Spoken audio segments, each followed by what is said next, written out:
Welcome back, recruits. I'm Chris Nance with the Northern California Ghostbusters, and today we're going to be installing the GPStar inner cyclotron cake lights and panel lights, which were very generously provided to us by GPStar. Huge shout out to them. If you're interested in the electronics kit that Greg's got going on here, check them out. The link will be in the description below. Let's get going.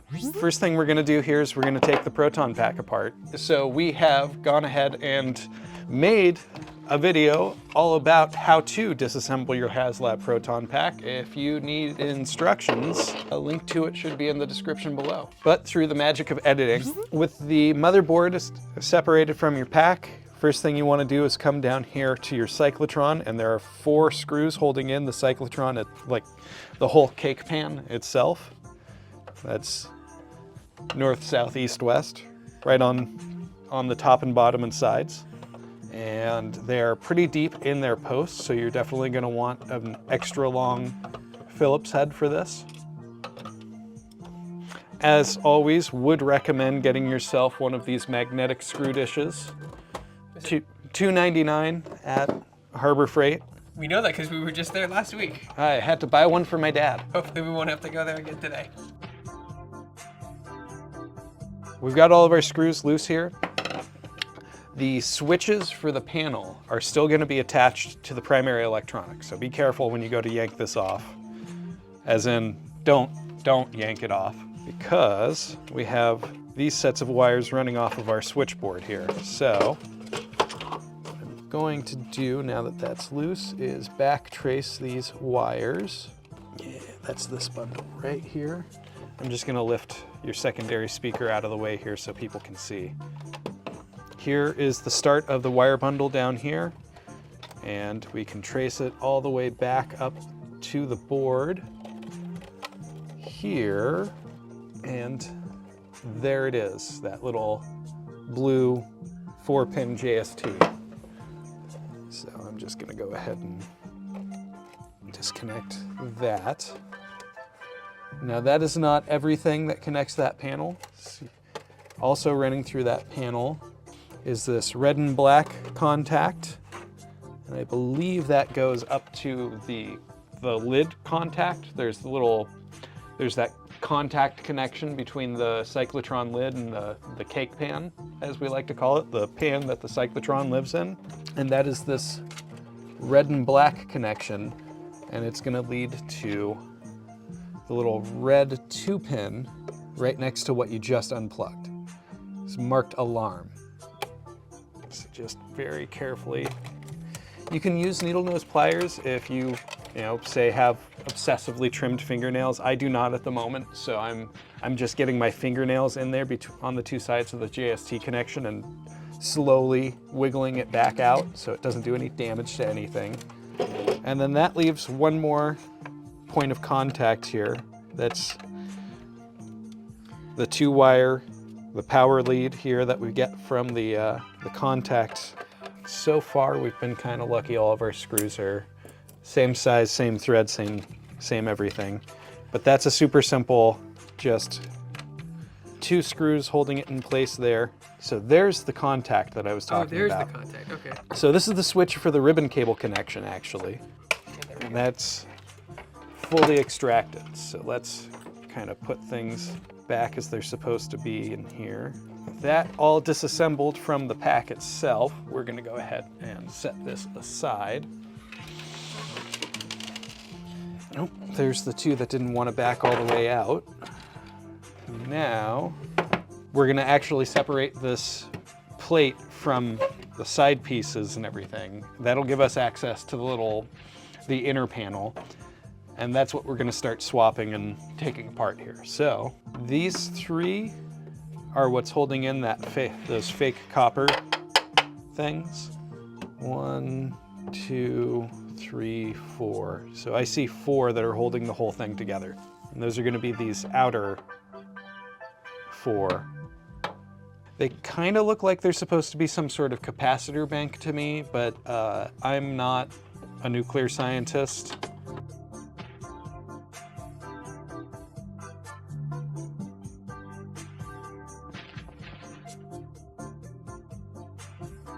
So sometimes when you're backing these screws out, they won't come free of their little posts super easily. You're fine basically turning the whole part over, and usually that's enough to get them to drop out for you. So, Oh, it just comes right off. yeah. Set that guy aside because what we want is that. Freed our panel. You can see all I had to do was take these two parts apart and then you just slide the panel right out. Now we need to free our switches from the panel.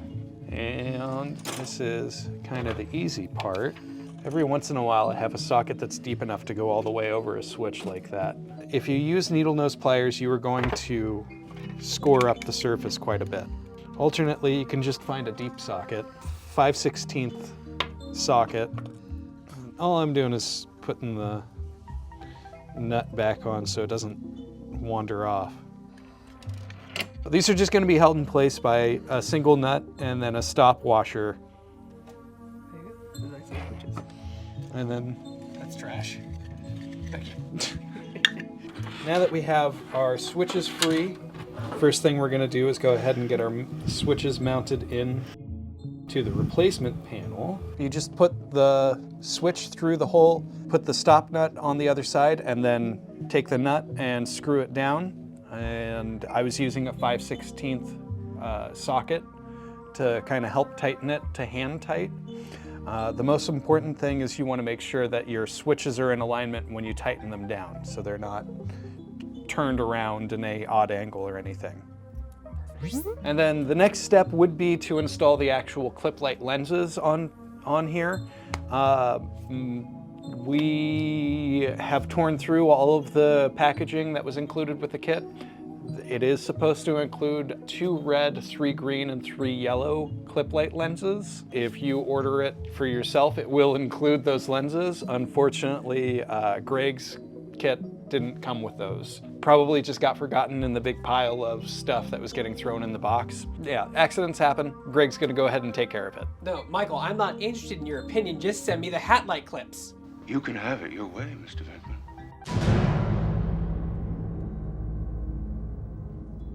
So, 2 weeks later now, we've gotten the clip light lenses that we need. Thank you very much, Michael. We appreciate your patience. So you may notice going further in the video that we show things getting put back together without the clip lights on. We just shot that when we didn't have them. But now I'm actually just gonna go ahead and show you guys the process for putting these things in. It's very difficult to do this cleanly if you don't have this plate, this drop-in plate replacement, like actually out of its housing. I just went ahead and did that because why suffer? Why suffer for art? The clip lights, in my experience, it's generally easier to just kind of push them in from the front. Do your best to capture all of those little flanged pieces on the bottom and pop them in so that they hold themselves. And then once they're in, they're in. You have to actually get at them from the backside to break these clips and get them off. Already a huge cosmetic difference just having real clip light lenses in there. We're just gonna run the LEDs into where they are supposed to go and just kind of tape them in place. And eventually when we do have the correct clip light lenses in hand, we'll just pop those right on. We'll be good to go. These are red. Those are gonna live in the 2 top slots here. Red and black are gonna be your red LEDs. Yellow and black are going to be your yellow LEDs. I believe these are going to be your green ones, and then that's your pair, your green and yellow. Oh, they go above the switches. Correct. The only step we're skipping here is having the actual clip light lenses in place.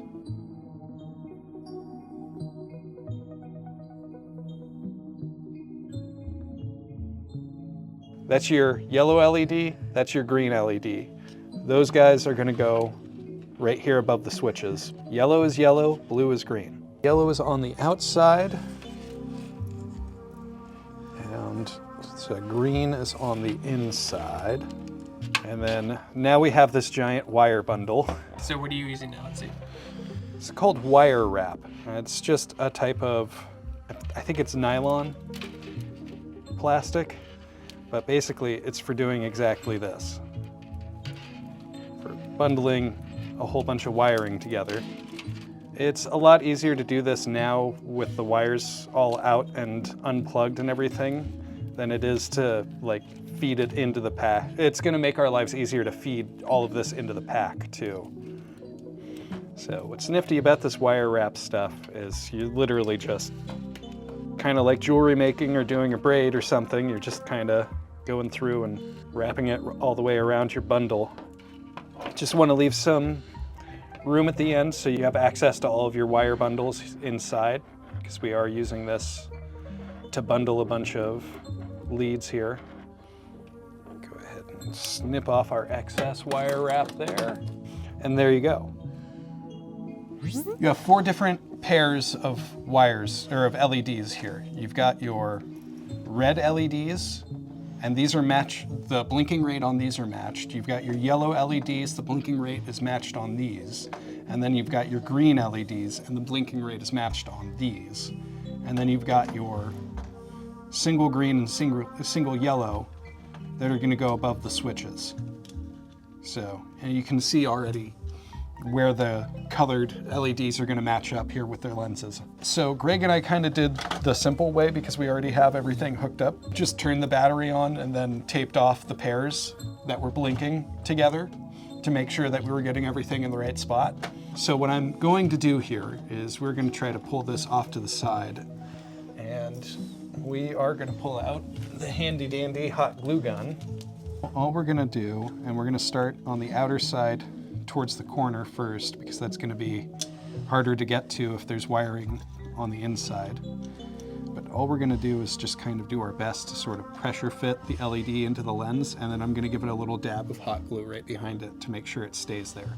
Not a necessary step on this, it's totally optional. If you find that you're getting like a really solid fit just by pressing these LEDs into the lenses, that will do perfectly fine. But because we are constantly moving, and that adds extra inertia and movement in everything here, and I can say from experience, likes to sort of loosen and back out all kinds of things that you wouldn't expect to come loose. Not required, but recommended. We're just gonna start on this outer edge here.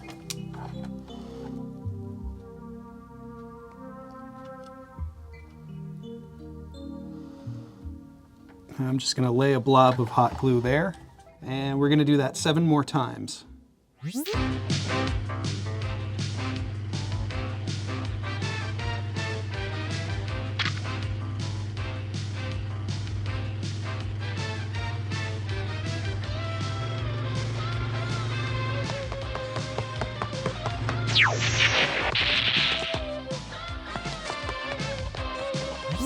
You can see we in the process of installing this and sort of manipulating everything around, we ended up breaking the wire contacts on both switches. It's not ideal, but it's with the way that the settings are controlled on the GPStar electronics kit, it's wholly aesthetic. Like you can change those settings from the wand side and everything, or from the Wi-Fi module. And the stock ones are incredibly easy to break. You can see just like the difference in the wire size, like with the LEDs right next to them mounted. They're just not very well constructed to begin with. We kind of tried our best to repair them, but it was honestly just not repairable with what we have and the space we have. If it's something that bothers you, those switches are something that's easily found on Amazon. We'll have a link in the description below. But you know, it's at this point, we're not too worried about it. And if you're not somebody who solders, you can always get some quick disconnects for these things as well. That tends to be sort of the easiest approach for that. But out of everything at the pack that we've done to it, this is the only thing we've really, quote, broke. Yeah. That's it. Everything else, and it's completely repairable, easily fixed, easily fixed, folks. But even might be a little late for that now. Yeah. You think? Just a little. Next step is we need to break your cyclotron cake. Jono uses a guitar pick. I do not have any guitar picks on hand. You could try using a flathead screwdriver. For reference, if you're watching this, I'm not using this cyclotron. This is just for you folks out there if you only have this one. There are variants that they have on Etsy. GPStar actually makes PLA ones that you can get specifically that where the top screws on and off, that it's translucent so you can see the lights better. I'm ordering an aluminum one, so it doesn't really bug me if Chris destroys this. But if this is your only option and you don't want to order a PLA one, you don't want an aluminum one, this is the option you'll be able to do, which we recommend because you're not going to be able to see the lights very well through it anyway. But this is the process if you want to keep the stock cyclotron. This is maybe the process if I can get it to split open.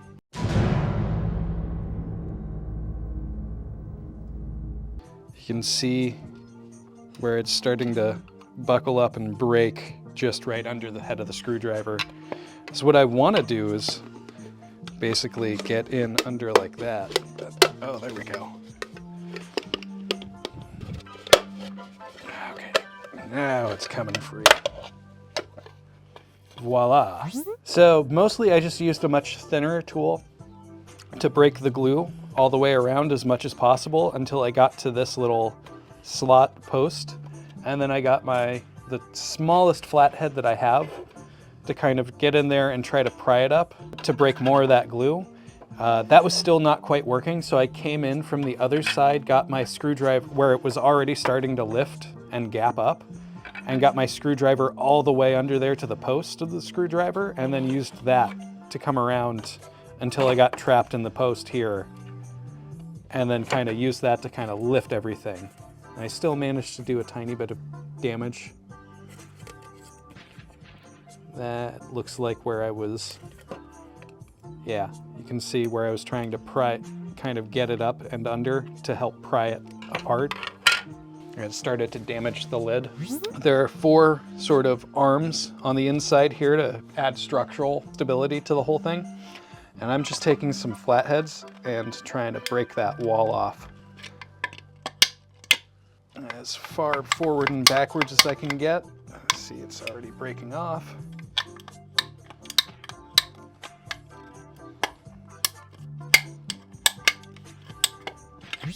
And there we go. That creates a nice little gap. Make sure that I'm opening it up enough for it all the way around too. So yeah, not quite. It needs to be a little bit further towards the wall. So all I'm doing is getting in there and basically getting a good bite with the pliers, and then I'm bending back and forth until it breaks to the sides, and then I'm twisting to help break it up from the bottom. We do need just a little bit more of this out, so all you don't even really have to twist it all that hard. You just get a bite on it and then start partially twisting it, and it, keep going, and it will eventually weaken the plastic enough to just come right away. So once again, back and forth. Listen, sometimes things have to fall apart to make room for better things, okay? I'm just saying that it loses value if you take it out of its packaging, okay? Voila, we're halfway there. If you really wanted to use a Dremel, you could, but that you'd just be creating a bunch of toxic plastic fumes, really. And you're not really saving yourself all that much effort. There we go. Let's see if that fits. Oh yeah. Now we're gonna drill a hole in it. This is Chris's favorite part.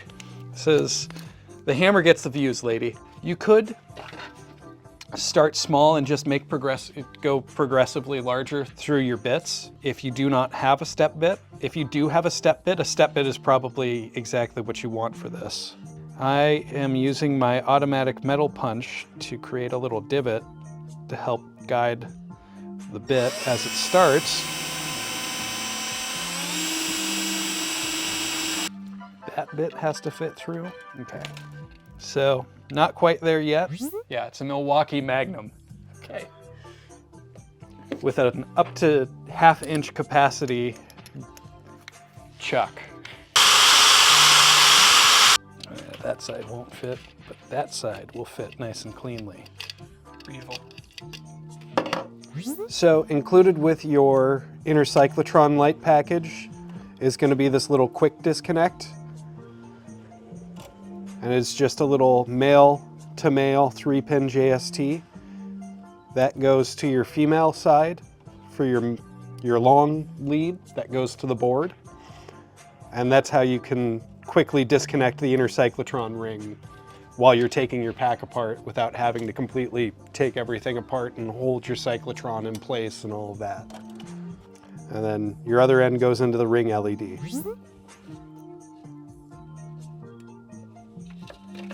Normally you would use some Velcro, some stick-down Velcro to hold this in place. But because we will be upgrading this cake in the near future, we're just gonna kind of temporarily place this. So we're just gonna leave that in loose for now. See how it's gonna come together. Because we want it to guide through there. Oh yeah, perfect. Okay. So all we're doing is we're taking advantage of one of these pre-existing holes in the end filter space and running the wiring out through there. With all of our wiring in place, we're gonna go ahead and start putting things back together again. Remember, right now there's nothing holding your cake in there. So when you go to flip it back over, be sure that you kind of have a hand on it so you can just set it all down nice and cleanly. So these 4 screws on the very outer edge hold everything back together.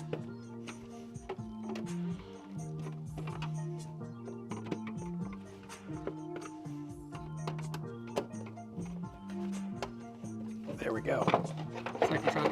Yep. And now you're going to start putting everything back together. Just kind of make sure that your cabling isn't getting pinched anywhere. So we're going to go ahead and tape the lid on so the cake at least stays in more or less one piece as we're manipulating things here. And we're just going to take some paper tape or some painter's tape, hold the cyclotron cake in place while we put things back together.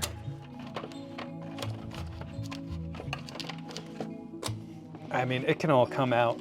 All this tape can come off once it's put back together again, basically. We almost forgot to attach a thing, and that is the little switch that goes underneath your ribbon cable clamp.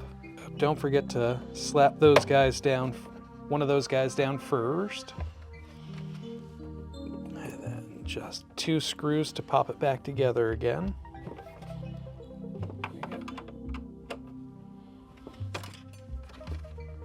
Okay.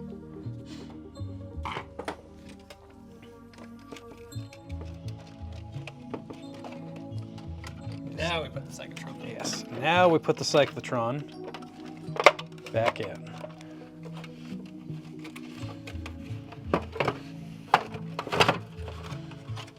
Oh, watch your pinching heavily on the right side. Mm-hmm.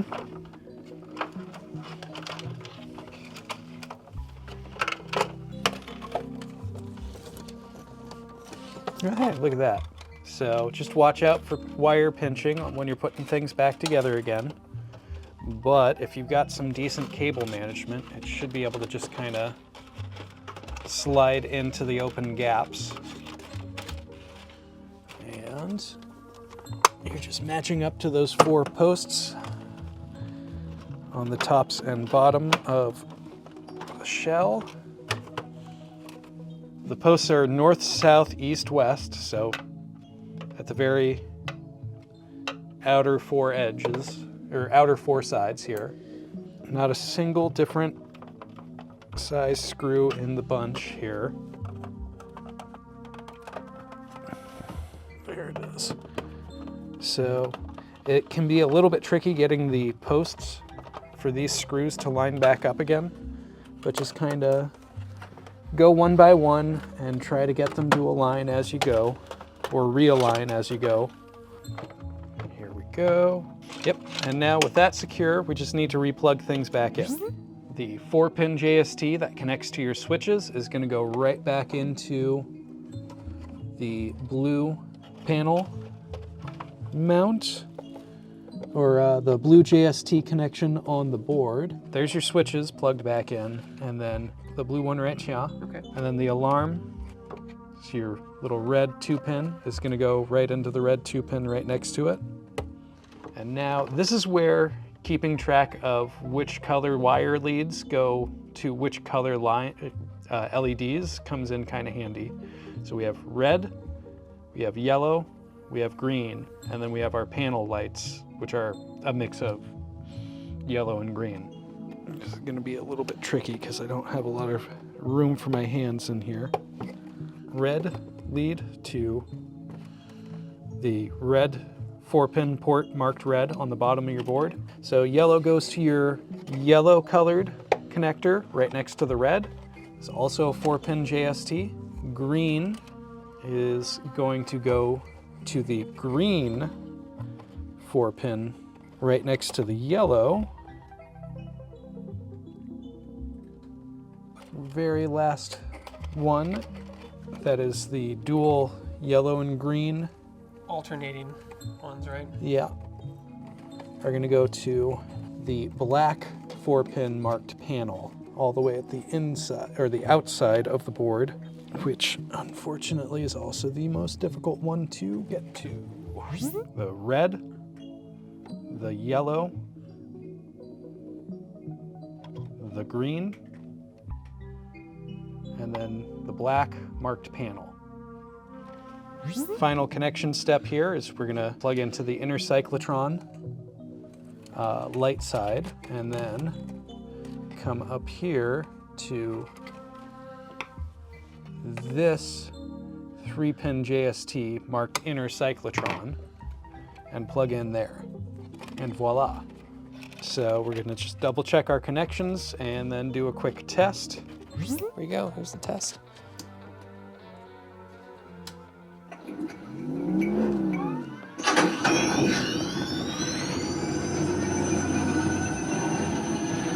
I think it works, Chris. I think so too. All of our panel lights are coming on. You can barely see the... It's doing that because we have to set it up for the thing, but you can see it. We've already shown you how to dissect the stock cyclotron cake. And if that's what you want to use, it's perfectly fine. It will kind of show the inner cyclotron lighting sort of glowing through inside.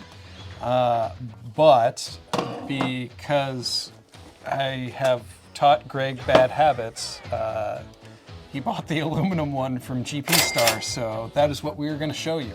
I had no idea it'd be so much I won't pay it. In order to do this, I'm going to remove all of these screws from the outer ring, and then we're going to remove all of these from the inner ring. And the whole top should just lift right off.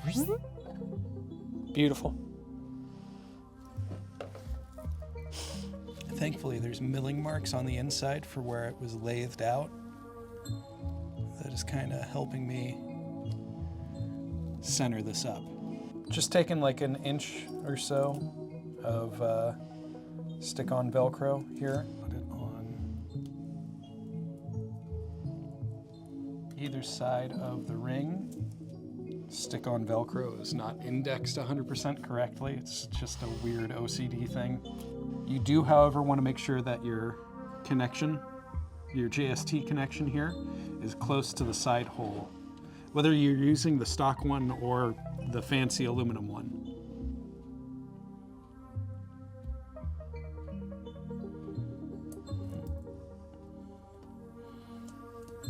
Voila.